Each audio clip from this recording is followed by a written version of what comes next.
अस्सलाम वालेकुम, मैं हूं मोहम्मद आसिफ उल हक, आपका अपना होस्ट फ्रॉम लॉसिफाई कंसल्टेंसी। क्या आप पाकिस्तान से बाहर हैं और आप ये चाहते हैं कि पाकिस्तान में आपकी जगह पर कोई आपका मौक़िफ़ बयान कर सके, कोई केस कर सके या किसी केस में पैरवी कर सके, तो सबसे पहले पावर ऑफ अटर्नी बनाइए।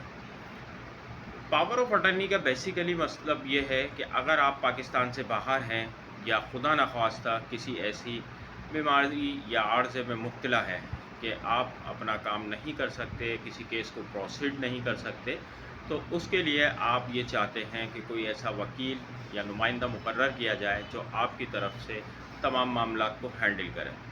उसके लिए पावर ऑफ अटॉर्नी बनाइए, लेकिन ये बात याद रखिए कि registered power of attorney he legally valid होती है। कानून को समझिए आसान ज़बान में लॉसिफाई कंसल्टेंसी के साथ। शुक्रिया।